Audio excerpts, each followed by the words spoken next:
EAP, just give you some general information for those of you not familiar with it. So EAP is your employee assistance program. So this is a benefit to you for think of it like a cafeteria plan. This is access to counseling that doesn't go through your insurance. It's basically paid for by the company. So we see people in our offices as well as via Zoom, or sometimes people will request a phone call.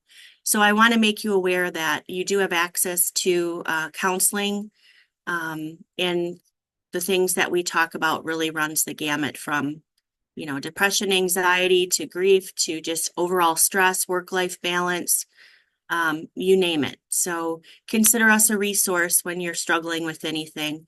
Even if it's something that we can't help you with, we can find experts that can help you. So, okay.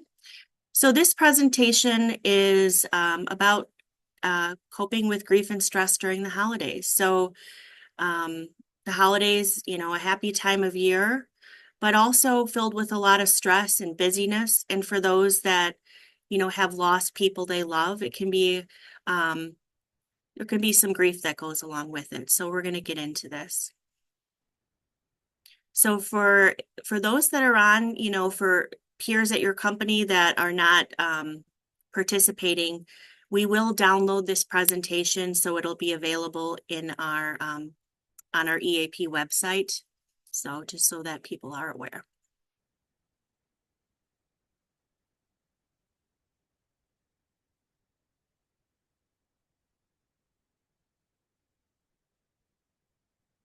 Aaron, the screens are not advancing. Oh, there they go. I have to hit something else. Okay. So, a second here. Okay. So December, right? Feel good season. Actually, I think it kind of runs around Thanksgiving through the end of December with the New Year's holiday and all of that.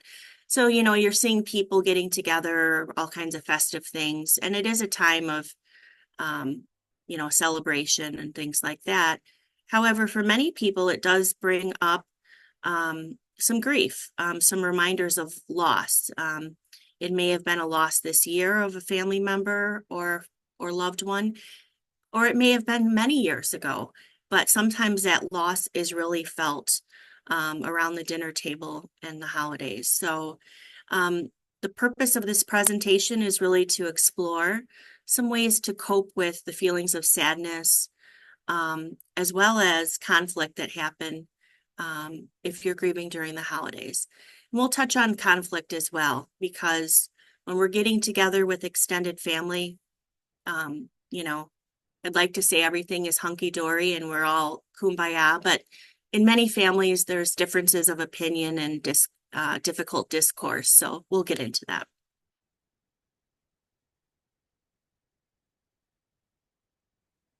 So the objectives of the presentation are to explore the challenges of balancing grief and holiday cheer, identifying some ways to navigate the holidays while grieving, and learning some strategies to help cope with holiday stress. So grief, I can relate to this. I've lost my father and my brother and my sister. So are the holidays happy? Yes, but I really feel I really feel their presence being missed during certain times, and Christmas is one of those. So we can grieve the loss of loved ones. It can be friends. It could be a pet that's passed away. Gosh, my family dog is, almost like a kid to me. So for people that have lost a pet, that can be hard. Now, grief is not always about a physical loss, right? The loss due to death. Grief is about many things.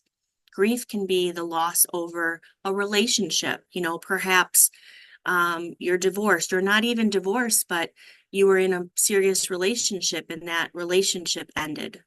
That's a grieving process. Jobs, perhaps you were laid off, or you went for a promotion and you didn't get it, or, something's happened in your line of work. Maybe work has become not what it used to be and you're really stressed out, whatever. we grieve different things.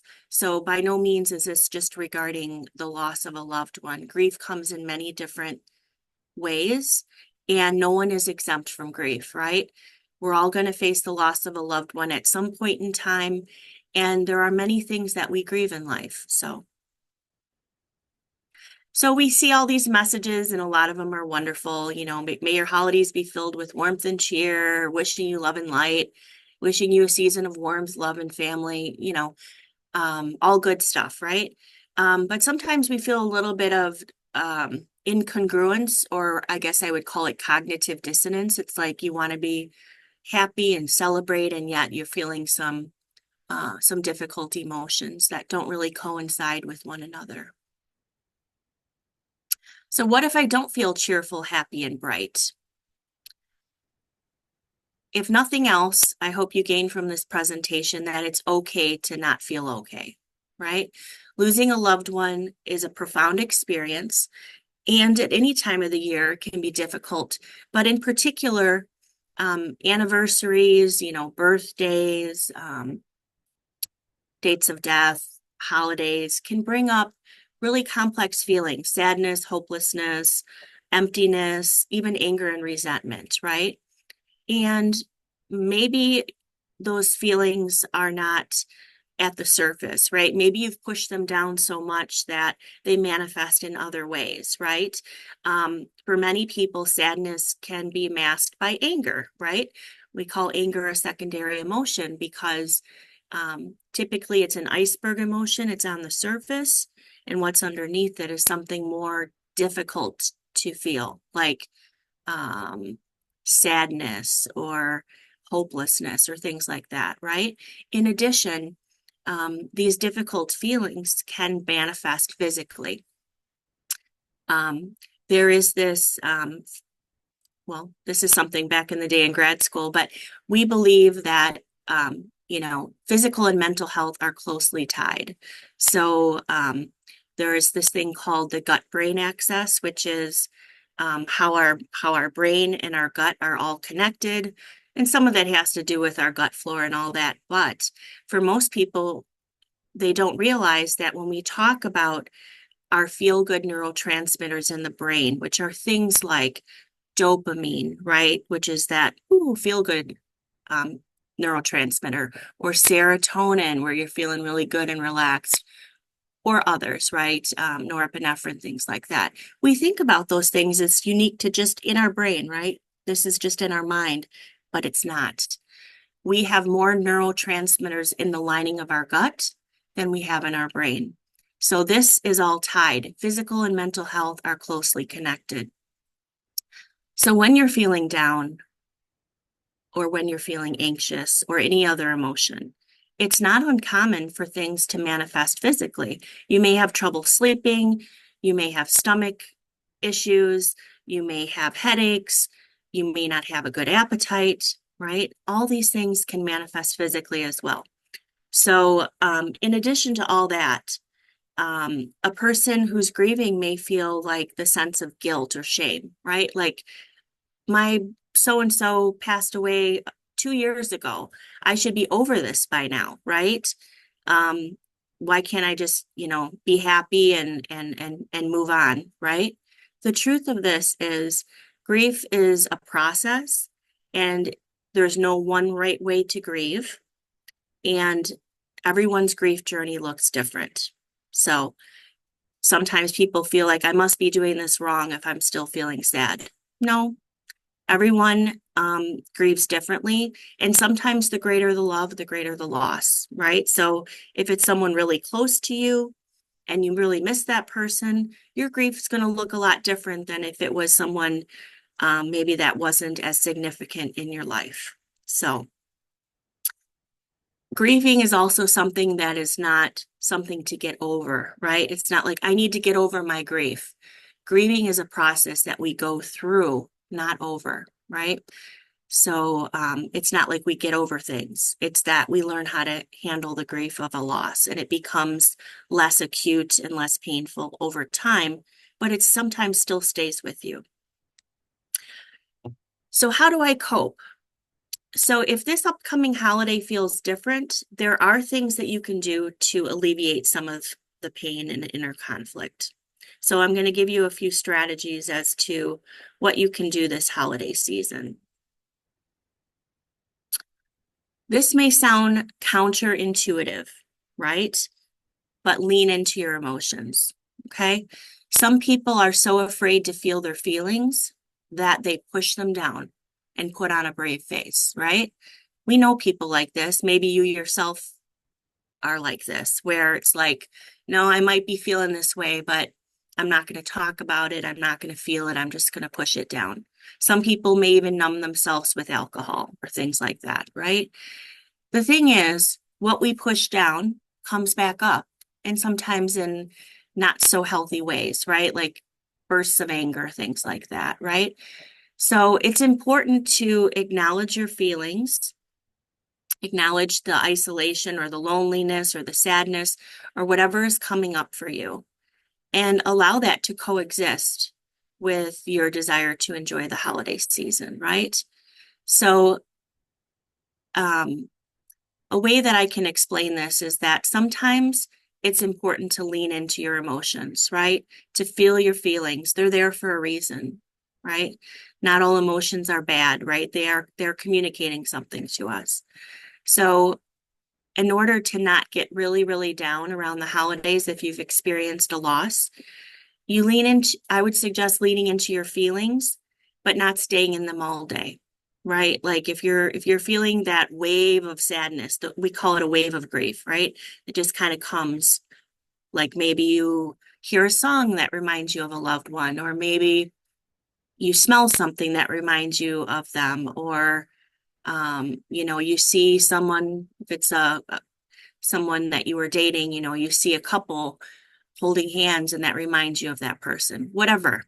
Those are waves of grief, and they're very normal, even after a prolonged period of time.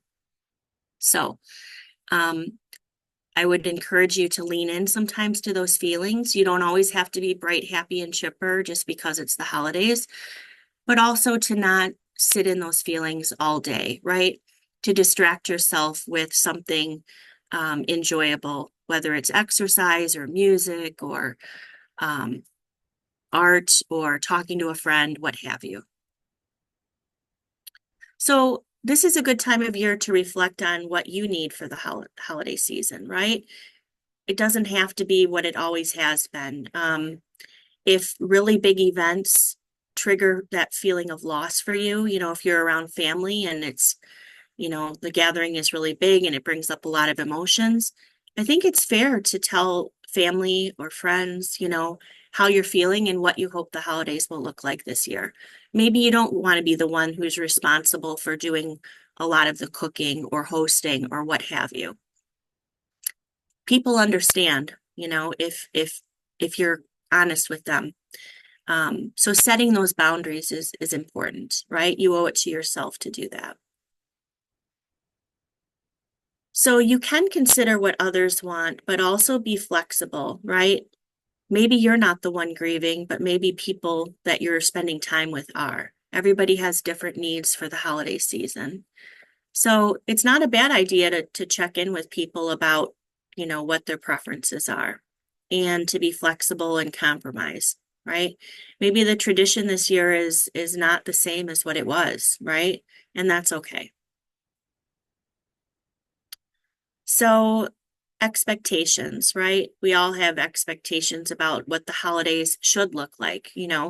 We say in counseling, don't should on yourself, which is, when you start setting up all these expectations, or you look at the past and say, I should have done it like this or like that, that sets you up for disappointment, or it makes you feel down. So, think about what you want things to look like, but keep things in perspective, and think about how you can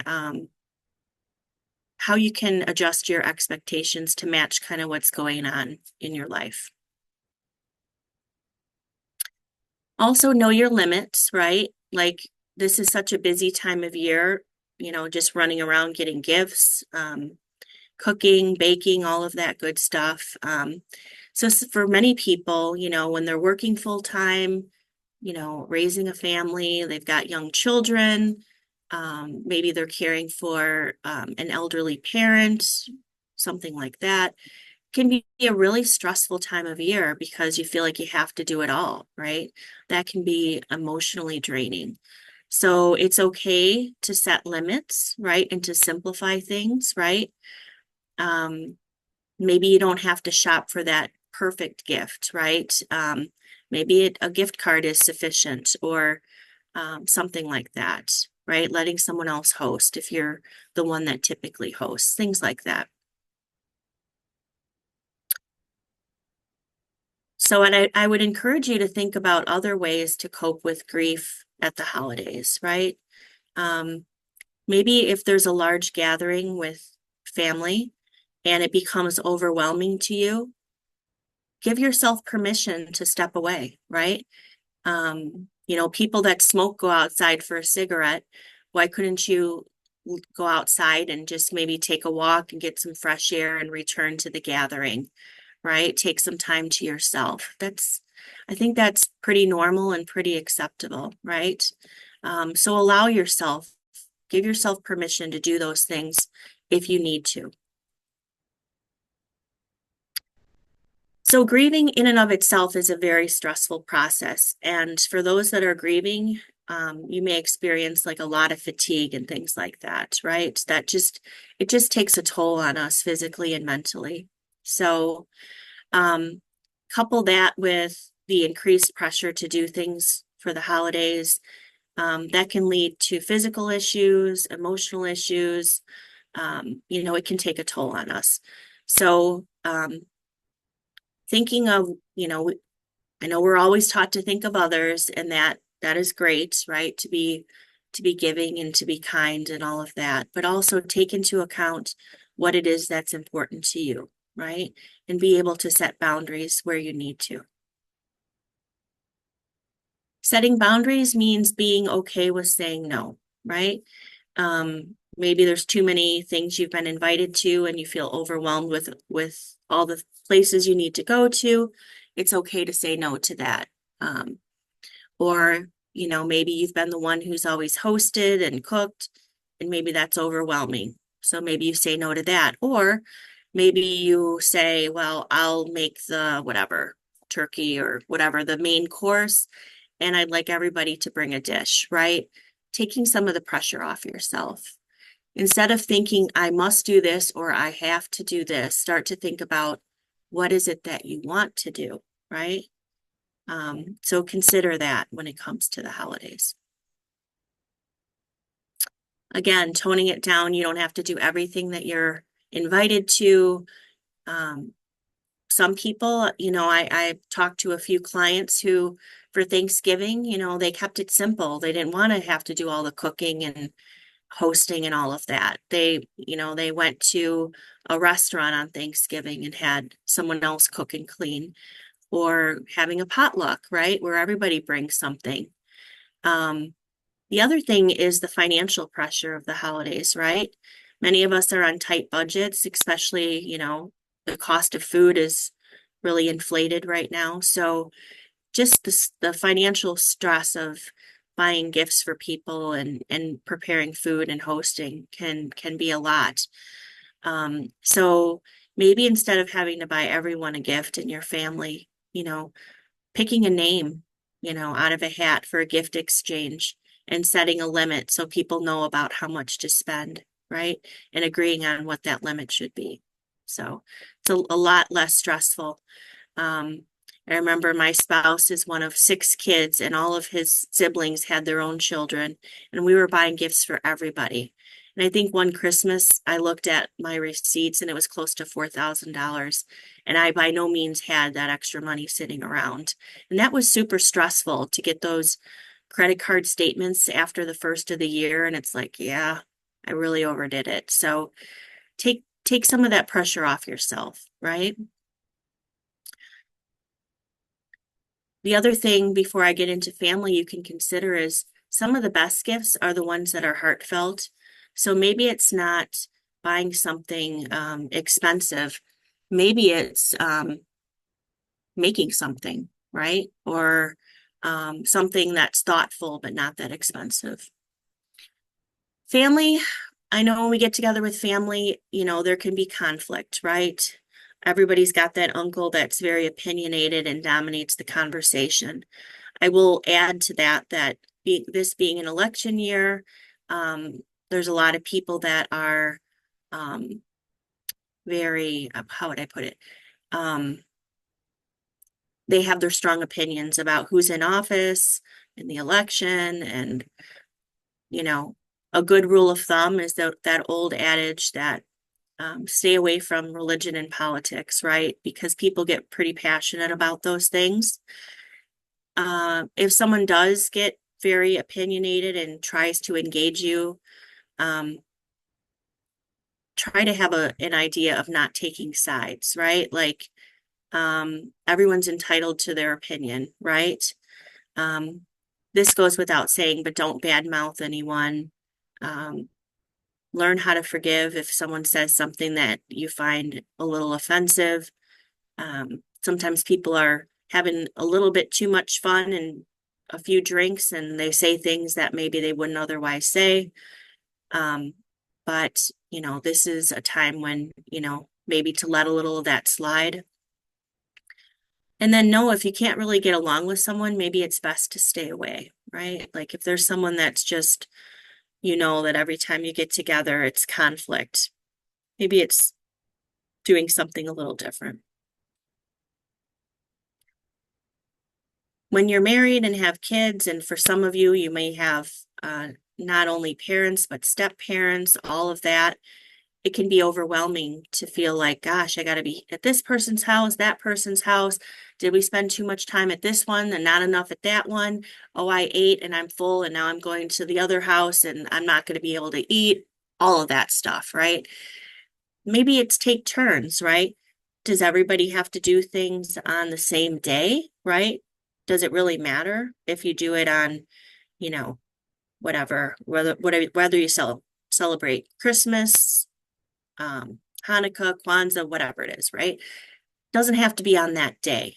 You could do some of it on the day of, you could do some of it the weekend before, the weekend after, the eve of, right? So be communicating with family members about some of those needs, like, hey, heads up, we're doing this with this side of the family on this day, planning some of that, and letting family members go where they want to go, right? Um, there's going to be some people that can't make it. They have other obligations. They're going to see the other side of the family, or they live too far away, or maybe they just want to have Christmas or Hanukkah or whatever holiday they're celebrating. Maybe they want to have it with their immediate family and not go out and see all the relatives. And that's okay, right? Everyone has their own idea of how they want to do things. So giving them permission to do that and giving yourself permission to do that, that will help avoid conflict. I know some people get really upset about this if they're hosting and people decline because they're doing something different with their family. Some people take real offense to that and get very hurt and this and that. But try to walk a mile in someone else's shoes. Maybe they just, it's too much rushing around and they just want to be with their immediate family. Think about traditions, like how you prepare for the holidays, where you spend them, how you spend your time, how you exchange gifts. Um, think about those traditions. If some of those aren't serving you well, maybe it's time to develop some new traditions, right? So,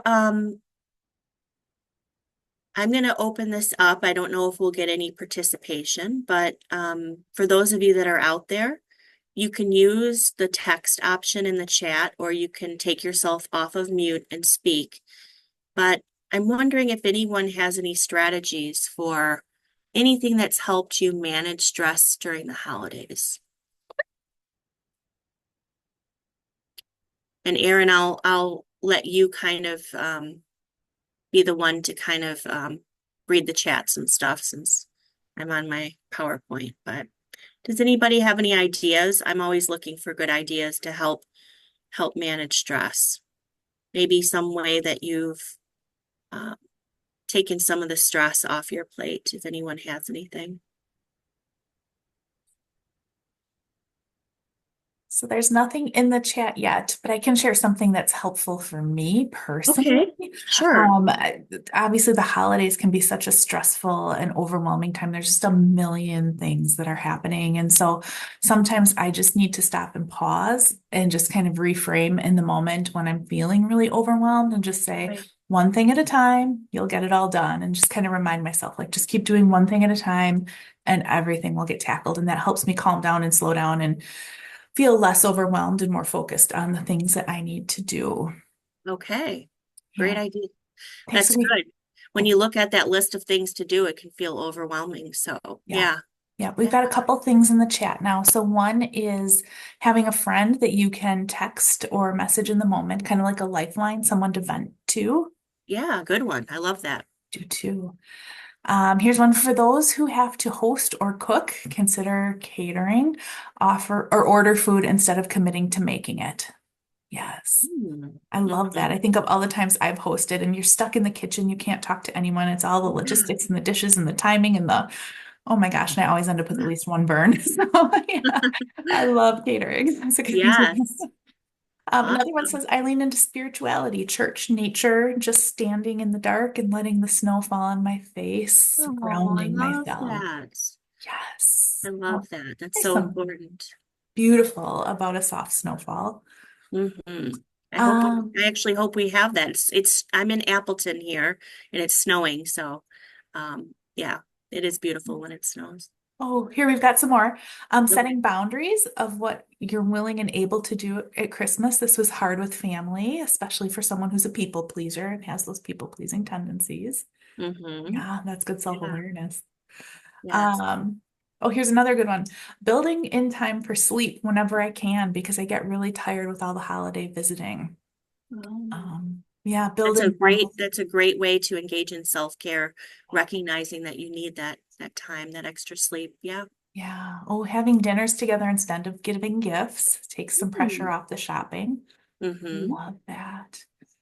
To feel less guilty or less sad, I pick a day before to dedicate to remembering and allowing myself to feel sad for those I have lost. Mm. Mm.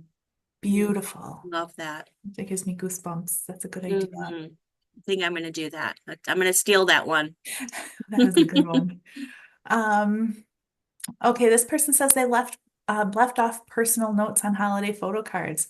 This year, the image of our dogs is enough. Oh, yeah, Yeah, I love that. Yeah, yeah, not everybody does put a note on their photo card. I just love the photo, right? I love right. that. Yeah, Okay.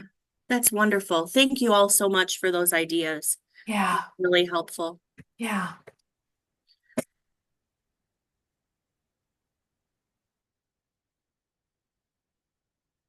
Okay. So as you navigate the holiday season, um, don't let your loved one become taboo. Talk about them, even if it makes people cry.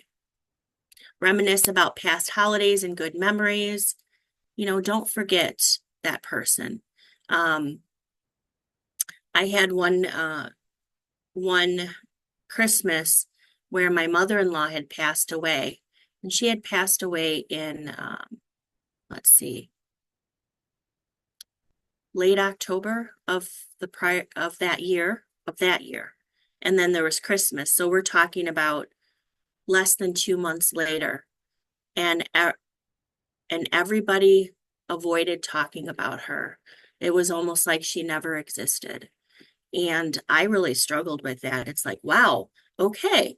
Um, everybody's just moving on and doing their thing. But the truth is, people hadn't really moved on. They were just trying to avoid a difficult topic, is to not bring up things that might be painful. They kind of looked at it as taboo to talk about that stuff. But really, it's not taboo when you bring up good memories about the person, and it's okay to share emotion. And if people have a few tears and things like that, right? It's okay to reminisce about past holidays and the things you did, or, you know, what Uncle Joe said or how so and so used to do this or that. Those are all good things, right? It's okay. That's not a taboo. As one of the participants on the call had said, good self-care is adequate sleep and rest, right? How important sleep is to regenerate ourselves and have energy, right? I'm not a happy person when I don't get enough sleep. So, and then a healthy diet, right? All the cookies and goodies that are coming around, yeah, enjoy them, but also remember to, you know, have some good nutrition as well. And moving your body, right? Um, so important to our health.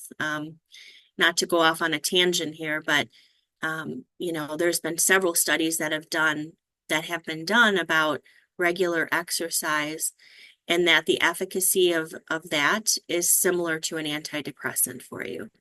It does something in the brain that nothing else does. It creates this, they call it brain-derived neurotropic factor, um, which is very complex and beyond the scope of this. But just know that exercise is so important for overall, not only just physical health, but your mental health as well.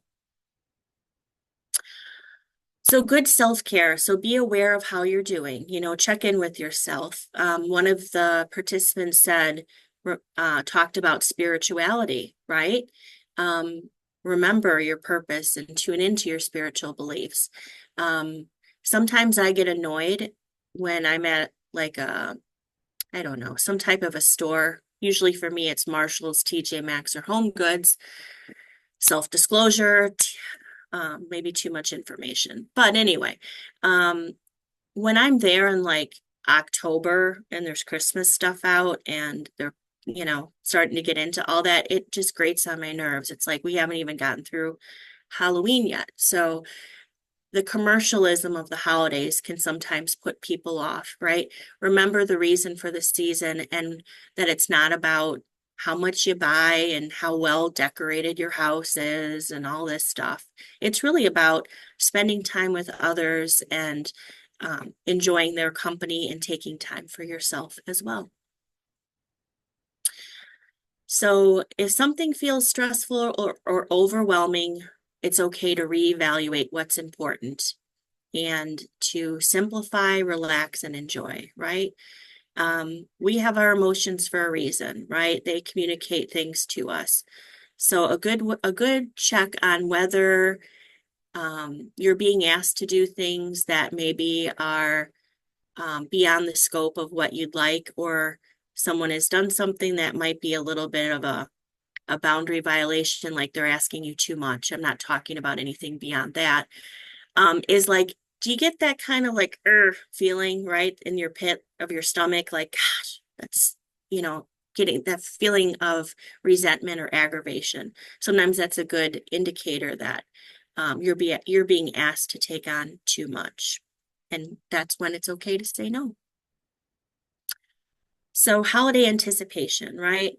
There's a lot of busyness, excitement. You know, this is a time of year that, believe it or not, can be super stressful for people, right? You think about the joyous holidays and this and that, but many people, you know, being a counselor here in the employee assistance program, people come in and talk about, you know, the stress of the holidays and grief. And so just know that if you're feeling that, you're not alone, right? This is not something that is a rarity. This is not that uncommon. So remember first and foremost to take good care of yourself, right? So I like to use the analogy of I have this cup and I'm spilling it, right? I'm spilling it when I'm at work. I'm giving of myself at work. I'm giving of myself with family, with the responsibilities outside of work, the maintaining my household, right? What do you do to refill that cup back up, right? It's unique to everyone, right? But what is it? There's got to be things that help make you feel good, right? Things that help refill your cup so that you're not running on empty. You know, it could be time with friends, it could be music, it could be, um, you know, arts and crafts, it could be going going places, going out for a nice dinner. Everyone's different, whatever your thing is, right? For me, it's concerts. If I go to a concert, I have like 3 days where I'm on cloud nine, right? And it's not because of anything I've done. It's because of the concert high. So, but find that thing that refills your cup, right? And let yourself give yourself permission to enjoy those things because self-care is not selfish, right? A lot of people think like, I got to do all this stuff for everybody else. I got to take care of, you know, this person, that person, my children, my spouse, my this, my that, right? Who's taking care of you? So don't forget to practice good self-care and take care of yourself. If we don't do that, we end up getting burned out and resentful, and nobody likes that side of us, right? So self-care is critical. So, what is one thing that you can do to help navigate the holiday season? And Erin, if you could monitor the chat, anyone can take themselves off of mute, but I'm just curious. Don't feel pressured to speak, but maybe somebody can give me an idea because I'm not always the best about this. What's one thing that you can do to help navigate the holiday season?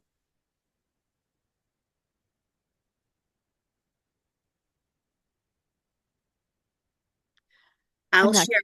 Oh, oh, go ahead. Go ahead. Yeah. I'm not good with this. In fact, last night was, I didn't go to sleep until 2. Um, Oh, and I'm wow. not, and, and I don't know if it's because of the anxiety of everything or, um, but yeah, I'm trying to get better sleep or trying to go to bed early is a good thing to help you get through these things. So Yeah. Yeah, absolutely. Absolutely. Um, so was it you were you just wound up and you couldn't fall asleep? Is that kind of the thing? I'm thinking so because I worked, had dinner. I promised my husband I'd make him a pie. And then Mhm. after that, I wrote Christmas cards, and then I was so tired, but yet I thought I didn't have any me time. So then I sat down to watch a show, which then I fell asleep. And when I woke up, I'm thinking, oh my gosh, it's 2 o'clock. I did it Mhm. again. I need Oh, to just wow. go to bed. Yeah. Yeah, absolutely. Absolutely. Yeah. So I'm glad you're recognizing that. But yeah, getting good sleep is so important. Couple of tips about that is if I have things on my mind, like I got to get this done tomorrow and that done tomorrow, and I don't want to forget this or forget that, I will write it down before bed so I don't have to hold on to it and have it occupy space in my mind.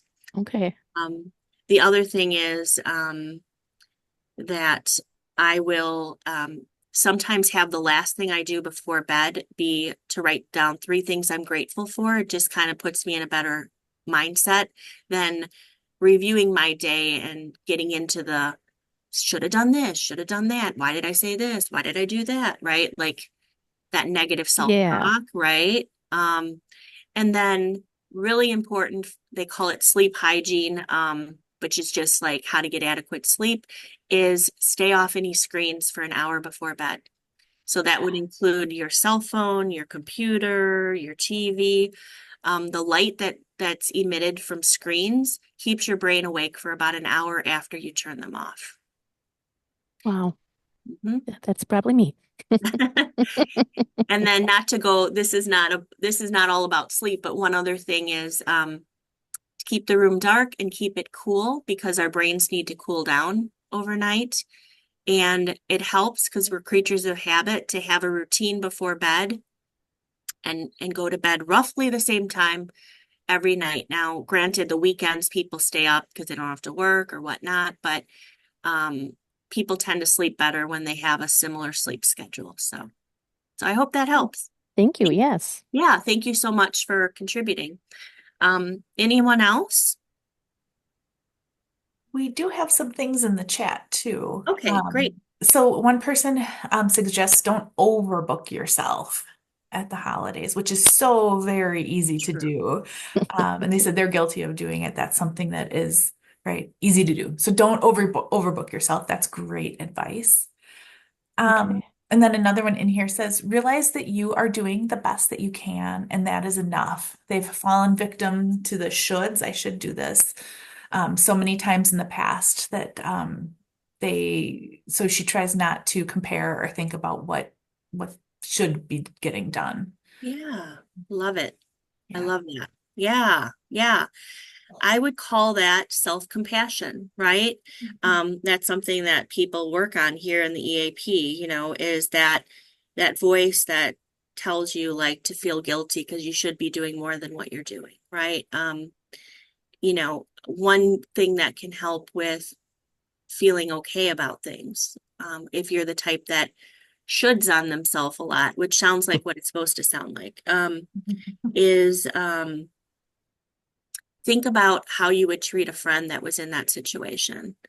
Um, we are typically our own worst critic, and we wouldn't judge a friend the way we judge ourselves. So if you need to step outside of yourself and think about how I would treat a friend or a loved one in that situation, then by all means, if that helps you, right? Um, a lot of people just can't be that kind to themselves. So, yeah, I love it. Thank you.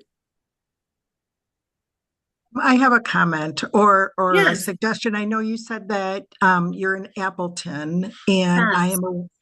I'm aware of a service at the United Methodist Church next Tuesday. It's called The Longest Night, and it Mm, is specifically geared to for people who are struggling with the holidays, and yes. it's designed to um, give a message of hope. So Mm. for those that maybe are looking for something along those lines, I would recommend it. Thank you so much for mentioning that. That's a great resource. Um, I don't know if you can maybe type that in the chat so people Sure. have that. I will share a program that I went through when I had the loss of a loved one. It was called Grief Share. They're usually held at a church, some type of a Christian church. It's not any type of denomination or anything like that, but basically, Grief Share is a group that it goes for, I believe, 13 weeks. You don't have to attend every session. They have a website. It's called griefshare.org. There's no cost to this, but basically you sign up through their website. You find a group that's closest to you by putting in your zip code. There's usually groups starting and frequently. And basically you go there, they give you a workbook, you watch a video about a topic on grief, and then you talk about it as a group and you go through that chapter in the workbook. And typically, because it is Christian based, there'll be some biblical passages regarding grief in the Bible. So it is for those that are not, religious, that might be a turnoff. But I found the group to be very helpful. And even if you're not in the whole program, Grief Share at this time of year has groups that are about surviving the holidays, which is all about like when everyone's happy and festive, and I'm feeling sadness and grief over the loss of a loved one. How do I cope, right? So, again, the website for that is griefshare.org. They have no affiliation with Ascension. I'm not trying to plug them. I just personally found that their groups were very helpful. And even if you don't go to a group, they have a website with other resources about grief. So, um, yeah. And there's quite a few good grief groups in the area. Grief Share is not the only one. There are some that are more secular. So there's a lot of them out there. So if anyone is looking for those resources, feel free to put it in the chat, and I'd be glad to give you a page of different resources here. So the other thing you can lean on is the EAP, right? Consider us one of many resources. So I work with quite a few people on grief. We have resources, we have workbooks, we talk, we help people through that process. right? Because it's not about getting over it, it's about going through it, right? You don't get over the loss of a loved one. It's not like, oh, yesterday I was sad and today I'm okay, right? It's more of a process, right? And not to get too philosophical or spiritual or what have you, but when you really love someone deeply, that love doesn't cease the day that they die, right? You still have those feelings, you still have those emotions. And there are things you can do even after they die to honor that. So maybe that's part of your tradition. You know, some people had said, I don't know, because I'm not managing the chat, but one of the people had said, you know, I take a day before Christmas to, or before their holiday to honor and feel the loss and honor that person who passed. And I think that's a lovely thing to do. So yeah, don't feel like because, you know, it's the holidays, you have to be super chipper and not think about any loss and stuff like that, right? Sometimes it's honoring their memory is a beautiful thing to do. So yeah. Erin, I hate to put you on the spot, but would you mind sharing the story that you shared earlier about your mother-in-law? Oh, in our staff meeting? Yeah. Sure. Yeah. So, we lost my mother-in-law. It'll be 2 years ago, just at the end of December here. And one of the things we were talking about in our staff meeting was how to honor some of the things that you had did or the traditions you had with people who are no longer here. And Christmas was her jam. She just loved Christmas, and everything we did around Christmas was all around everything she wanted to do. So she was the primary planner and executor of everything. And one of the things she really enjoyed doing with the grandkids was playing this holiday bingo game. Mm. Really simple, really easy for young kids. Like literally everyone played. Our youngest kiddo, 2 years old, up to my father-in-law in his 80s would play. And so we'd all play this bingo game, and there were prizes for each winner. And we would just do that for probably an hour and 15 minutes. And it was so much fun. And it was a highlight that my kids really wanted to hold on to. And so that was something we had tried to incorporate into our Christmas last year because the kids were really missing her. They were missing all of the traditions that we had at that time of the year. So we made this holiday bingo a priority for our very different celebration that we had last year. And as we were playing this holiday bingo game at our house, which felt weird, but all the same cards and all the same prizes and everything, we were thinking about my mother-in-law, and one of the things that was most special for her, and actually one of the little options on the bingo card is a cardinal. And my mother-in-law always would say whenever she whenever she saw a cardinal, she felt like someone she had lost who she loved was near.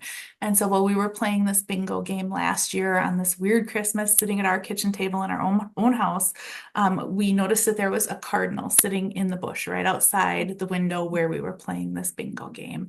And so we couldn't help but think that my mother-in-law was with us as we were going through and trying to forge a new tradition in very different circumstances. Wow. Yeah. So beautiful. I love that Beautiful. story. Mhm. Yeah. Yeah. I know one of the games that we've tried to carry on as a tradition in my family is on my dad's side of the family. My dad has since passed, but you know, his siblings and their children, we call it the bag game. And basically what it is you write down 10, you have two teams, you write down 10 people that are somewhat known, famous, you know, it's not some obscure person. And then